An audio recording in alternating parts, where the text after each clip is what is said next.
திருச்சிற்றம்பலம். தென்னாடுடைய சிவனையே போற்றி, எந்நாட்டவர்க்கும் இறைவா போற்றி, கண்ணார முத கடலே போற்றி, கைலை மலையானே போற்றி போற்றி, அண்ணாமலையும் மண்ணா போற்றி. மயிலாப்பூர்ல பங்குனி உற்சவம் நடந்தது. மாசம் மாசம் திருவண்ணாமலையில கிரிவலம் நடக்குது. எவ்வளவு கூட்டம் பாத்தீங்கல்ல. நம்ம இவ்வளவுலாம் கஷ்டப்படணுமா சாமியை போய் பாக்குறதுக்கு? உண்மையே சொல்லணும்னா எனக்கு கூட்டத்துல போய் சாமி கும்பிட பிடிக்கவே பிடிக்காதுங்க. சாமியை கும்பிடுறதுனா நம்ம எதுக்கு கும்பிடுறது? நம்மளுடைய மன அமைதிக்காக தான் நம்ம எப்பயுமே சாமி கும்பிடுறது. ஆனால் அவ்வளோ பெரிய கூட்டத்தில் போய் சாமியை பார்க்குறது ஒரு சந்தோஷம்தான். அவர் ஒரு பெரிய தேரில் வராரு, ரிஷப வாகனத்தில் வராரு, அதிகார நந்தியில் வராரு. இதெல்லாம் பார்க்கும்போது நம்மளையும் அறியாமல் ஒரு இமோஷன் வரதான் செய்யும். ஆனால் அதை விட சிவபெருமானை போய் அடையிறதுக்கு உங்களுக்கு ஈஸியான வழி ஒன்று சொல்லித்தரேன். நம்ம சிவபெருமான் ரொம்ப ஈஸியாக அவரை கவர் பண்ணிடலாம். எப்படின்னு பார்த்தீங்கன்னா, சரணாகதி, பக்தி, தவம், சரணாகதி, இந்த மூணும் இருந்ததுனாலே சிவபெருமானை நம்ம ஈஸியாக சென்றடைஞ்சிடலாம். நம்ம வீட்டில் இருந்தே இது அவருக்கு செஞ்சாலே போதும். அவர் பெரும் கருணை கொண்ட பெரு அருள் கொடுக்குற கடவுள். ஸோ நம்மளுக்கு ஒரு விஷயத்தை அவர் கொடுக்குறாருன்னா நம்மளை அவர் பெரிய அளவில் சோதிச்சு பார்ப்பாரு. என்ன சோதிப்பார்? நம்மளுடைய பக்தி சிறந்ததா, நம்மளுடைய சரணாகதி முழுமையானதா, இதை தான் சிவபெருமான் நம்ம கிட்ட எதிர்பார்ப்பாரு. சரணாகதினா என்ன? முழுமையான அன்பு, அசைக்க முடியாத நம்பிக்கை. எப்பயுமே நான் எல்லாருக்கும் சொல்கிறது என்னென்னா, ஒரு கோயில் போனீங்கன்னா, சாமி எனக்கு இதை கூட, சாமி நான் ஒரு கார் வாங்கணும், சாமி எனக்கு இவ்வளோ கடன் பிரச்சனை இருக்குது, அது சரி பண்ணி கொடு, இப்படின்னு கேட்குறது பக்தி முறையே கிடையாது. பக்திங்கிறது இந்த சாமி எனக்கு எது கொடுத்தாலும் எனக்கு நல்லது தான் கொடுப்பாரு, எனக்கு நல்லது தான் செய்வார் அப்படின்னு முழுசாக நம்புறது தான் பக்தி. அப்படி முழுசாக நம்பும்போது நம்ம என்ன பண்ணுவோம்? அவர்கிட்ட நாமளே பரிபூர்ணமாக முழுசாக அவர்கிட்ட சமர்ப்பிப்போம். அதுதான் முழுமையான சரணாகதி. எங்கள் குரு எங்களுக்கு சொல்லுவார், பொருள் என்றைக்குமே நம்ம சம்பாதிச்சிடலாம். ஆனால் அருள், சிவபெருமானுடைய கருணை இருந்தால் மட்டும்தான் நம்மளுக்கு கிடைக்கும். அந்த அருள் அவர்கிட்ட இருந்து அவ்வளோ சீக்கிரம் நம்ம வாங்கிட முடியுமா? இல்லை தானே. அவருடைய மனைவியான பார்வதி தேவியே சிவபெருமானை அடையிறதுக்கு எவ்வளோலாம் தவம் பண்ணியிருக்காங்க, எவ்வளோலாம் அவர் சோதிச்சிருக்காரு. நம்ம சிவபெருமானுடைய வீடு எது? கைலாயம் தானே. அங்கே ஒரு நாள் என்னாச்சு, பார்வதி தேவியும் சிவபெருமானும் பேசிக்கிட்டு இருந்தாங்க, விளையாடிட்டு இருந்தாங்க. அப்போ பார்வதி தேவி விளையாட்டா சிவபெருமானுடைய கண்ணை மூடினாங்க. அவர் தான் பெரிய பிரபஞ்ச சக்தியாச்சே, நம்மளுடைய காஸ்மிக் எனர்ஜி, நம்ம சயின்டிஃபிக் டேர்ம்ஸில் சொல்ல போனால். ஸோ அவருடைய கண்ணை மூடினா என்ன ஆகும்? இந்த பிரபஞ்சத்துடைய செயல்பாடே நின்று போச்சு. அதனால் அவர் எவ்வளோ பெருங்கருணை கொண்ட பெருமானோ அதே அளவு பெருங்கோபம் கொண்ட பெருமானும் கூட. அதனால் பார்வதி தேவிக்கு சாபம் கொடுத்து பூமிக்கு அனுப்பி வச்சாரு. நீ திருப்பியும் இங்கே கைலாயத்துக்கு வரணும், என்ன அடையணும்னா நான் சொல்கிறதெல்லாம் நீ செய்யணும், உன்னுடைய தவத்தையும் உன்னுடைய பக்தியையும் நான் சோதிக்கிற காலம் இதுன்னு சொல்லிட்டு பூமிக்கு அனுப்பி வச்சார். அப்படி பார்வதி தேவி முதல்ல சிவனை நோக்கி தவம் புரிஞ்ச கோவில் தான் மாங்காடு. அதனால தான் நம்ம அங்கே போய் என்ன வேண்டுனாலும் அம்மன் நம்மளுக்கு தருவாங்க. மாங்காடு கோயிலில் பெரிய சிறப்பே அம்மன் குழந்தை வரம் கொடுக்கறது தான். அதே மாதிரி திருமண தடை இருந்தாலும் 6 வாரம் நம்ம மாங்காடு போயிட்டு 7வது வாரம் பால் அங்கே வர பக்தர்களுக்கு கொடுத்தோன்னா கண்டிப்பாக நம்மளுடைய கோரிக்கை நியாயமானதாக இருந்ததுன்னா அம்பாள் நிச்சயமாக நிறைவேற்றி வைப்பாங்க. சிவபெருமான் பெரிய சோதனை கடவுள்னு தானே இப்போ நான் சொன்னேன். அப்போ அம்பாளை மட்டும் அவ்வளோ சீக்கிரம் விட்டுருவாரா? இல்லை. அது மாதிரி தான் தீ பிழம்புக்கு நடுவில் ஊசி முனையில் தவம் செய்கிற தவ காமாட்சியை நம்ம மாங்காடில் பார்க்கலாம். அவ்வளோ அழகாக இருப்பாங்க அந்த அம்மன் பார்க்குறதுக்கே. மாங்காடம்மன் தன்னுடைய தவ சக்தியால் சிவபெருமானை அடையிறதுக்கு அவர் வேண்டிக்கிட்டே இருந்தாங்க. அப்போ சிவபெருமான் அவங்கள நம்ம காஞ்சிபுரத்தில் இருக்க திருக்கச்சி ஏகம்பம் போக சொன்னார். அங்கே மட்டும் என்ன அவ்வளோ சீக்கிரம் சேர்த்துக்கிட்டாருன்னு நினைக்கிறீங்களா? இல்லை. அங்கேயும் ஒரு பெரும் வெள்ளத்தை உருவாக்கி அம்மனை சோதனை செஞ்சார். நம்ம அம்மன் தான் ரொம்ப ஸ்ட்ராங்கான ஆளாச்சே. அவங்களும் இதையும் நான் தாண்டி வரணும், நான் என்ன செய்யணும் சுவாமின்னு சிவபெருமான் கிட்ட கேட்க, சுவாமி மணல் லிங்கம் பிடிச்சு அவரை நோக்கி வேண்ட சொன்னார். அப்படி மணல் லிங்கம் உருவான இடம்தான் நம்மளுடைய காஞ்சிபுரத்தில். சுவாமியோடைய பேர் ஏகாம்பரநாதர், அம்மனுடைய பேர் இளவாட்குழலி. இங்கே தான் சிவபெருமான் பார்வதி தேவியை திருமணம் செஞ்சார். இன்னொரு இடமும் இருக்குது. நம்ம இப்போ முதல்ல பார்த்தோமே நம்மளுடைய மயிலாப்பூர், இன்னொரு சோதனை நடந்த இடமும், இன்னொரு தடவை சிவபெருமான் பார்வதி தேவியை தனக்குள்ளே சேர்த்துக்கிட்ட இடமும் தான் நம்மளுடைய மயிலாப்பூர். ஒரு முறை இப்படி தான் சிவபெருமான் கதை சொல்லிக்கிட்டு இருந்தார் பார்வதி தேவி கிட்ட. நம்மளுடைய உலகத்தை பற்றின கதை, பிரபஞ்சத்தில் என்னெல்லாம் நடக்குது, அவர் எப்படி பிரபஞ்சத்தை உருவாக்குறாரு, இப்படி கதை சொல்லிகிட்டு இருக்கும்போது நம்ம அம்மன் அந்த கதையை கான்சென்ட்ரேட் பண்ணி கேட்கவே இல்லை. சிவபெருமானுக்கு செம்மையாக கோபம் வந்துருச்சு. அப்போ என்ன பண்ணார், நீ இங்கே உட்காந்து மயிலை பார்த்துக்கிட்டு இருக்க, இதெல்லாம் நியாயமே இல்லை. நான் எவ்வளோ பெரிய கதை சொல்லிக்கிட்டு இருக்கேன், என்னுடைய பக்தர்களை நம்ம எப்படியெல்லாம் காப்பாற்றலான்னு சொல்லிக்கிட்டு இருக்கேன், நீ என்னமோ உட்காந்து மயிலை வேடிக்கை பார்க்குறியே, அதனால் இந்த மயிலாவே நீ மாறிடுவ அப்படின்னு சொல்லி சிவபெருமான் பார்வதி தேவிக்கு சாபம் கொடுக்குறாரு. அந்த மயில் சிவலிங்கத்தை வழிபட்டு தன்னுடைய சாப விமோச்சனம் பெற்ற இடம்தான் நம்மளுடைய மயிலாப்பூர்.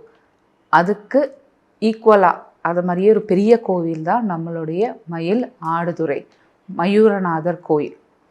அங்கேயும் அம்பாள் மயில் உருவம் எடுத்து ஆடி பாடி சிவபெருமான பூஜை செஞ்சதுனால தான் அந்த ஊருக்கு மயிலாடுதுறைனும் பேர் வந்துச்சு. புராணப்படி பார்த்தா மயிலாப்பூருக்கும் மயிலாடுதுறைக்கும் ஒரு கனெக்டிவிட்டி இருக்குது. கல்யாணம்லாம் பண்ணிட்டாங்க. அதோட பார்வதி தேவி சிவபெருமானை விட்டாங்களா? இல்லை. எனக்கு உன்னுடைய சரி பாதி வேணும், உனக்குள்ள நான் ஐக்கியமாகணும் அப்படின்னு சொல்லிட்டு சிவபெருமான் கிட்ட இன்னொரு வரம் கேட்குறாங்க. சிவபெருமான் அதனால் பார்வதி தேவியை அடுத்து அனுப்பின இடம்தான் நம்மளுடைய திருவண்ணாமலை. உங்கள் எல்லாருக்குமே தெரியும் இல்லையா, அங்கே கார்த்திகை தீபம் எவ்வளோ சிறப்பு வாய்ந்ததுன்னு. ஆனால் அந்த கொப்பரையில் நீங்கள் பார்த்துருக்கீங்களா, சிவபெருமான் மட்டுமா இருப்பார்? இல்லையே, நம்மளுடைய அர்த்தநாரீஸ்வரர் தான் இருப்பார். அதனால தான் அந்த ஒரு நிமிஷம் வெளியே வர அர்த்தநாரீஸ்வரருக்கு அங்கே அவ்வளோ பெரிய மகிமை. உண்ணாமலை அம்மன் அண்ணாமலையாரை நோக்கி தவம் செஞ்சு அவருடைய செறிபாதி வாங்கின நாள் தான் திருக்கார்த்திகை தீபம். அதனால தான் அது அவ்வளோ பிரசித்தி பெற்றது திருவண்ணாமலையில். அம்மனுடைய தவ வலிமை, அவங்க போன கிரிவலம், இதையெல்லாம் வச்சு சிவபெருமான் மனம் குளிர்ந்து தான் அம்பாளுக்கு தன்னுடைய செறிபாதியை திருவண்ணாமலையில் கொடுத்தாரு.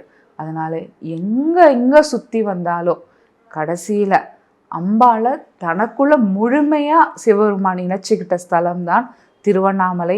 அதனால தான் திருவண்ணாமலைக்கு இவ்வளோ பெரிய ஒரு மகிமை இருக்குது.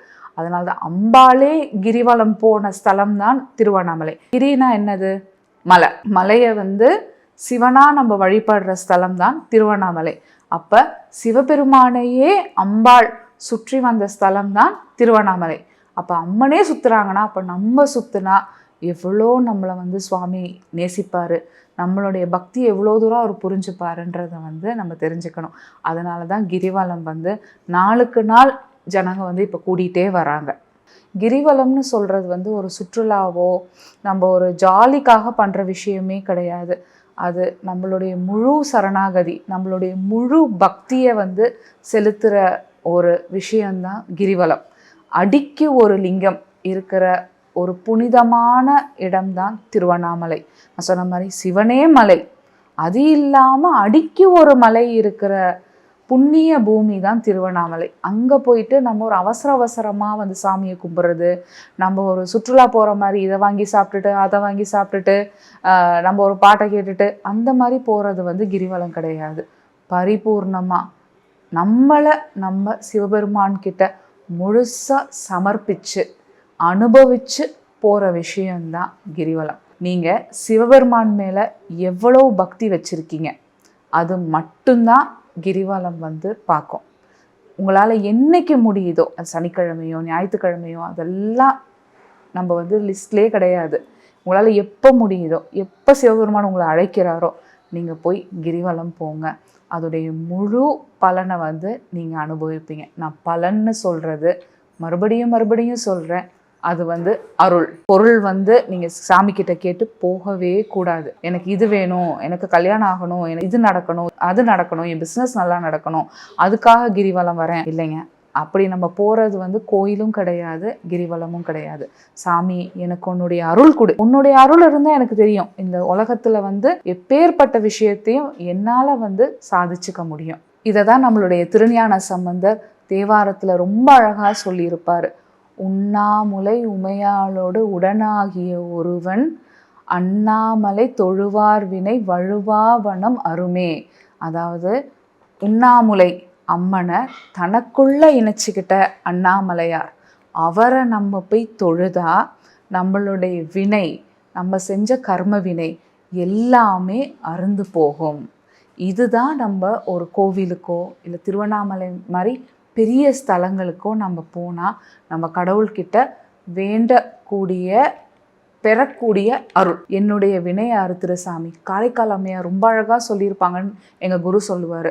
அதாவது, சுவாமி எனக்கு இன்னொரு ஜென்மம் வேண்டாம், அதையும் தாண்டி நீ எனக்கு ஒரு ஜென்மம் கொடுக்குற அப்படின்னா ஒன்றை நான் மறக்கக்கூடாது, இந்த வரம் எனக்கு கொடு சாமி. இதுதான் வந்து பக்தி மார்க்கம், இதுதான் வந்து சிவமார்க்கம். இதை தான் வந்து சிவபெருமான் நம்ம கிட்ட இருந்து எதிர்பார்ப்பார். அவர் எதிர்பார்க்கறதெல்லாம் சிறந்த பக்தி, சரணாகதி, அன்பு. இவ்வளோ மட்டும்தான் நம்ம கிட்ட சிவபெருமான் எதிர்பார்க்கறது. இது இவ்வளோத்துலேயும் நம்ம 100% இருந்தோம் அப்படின்னா அவருடைய அருள் பெரு அருளாக நம்மளை வந்து சேரும். முன்னொரு காலம் இருந்தது, சிவ பூஜை செய்யாத வீடே இருக்காது. அதாவது காலையில் எழும்பி குளிச்சுட்டு சிவபெருமானுக்கு விளக்கேற்றி அவருக்கு முதல்ல ஆகாரம் வச்சுட்டு தான் நம்ம ஆகாரம் சாப்பிட்ற பழக்கம் இருந்தது.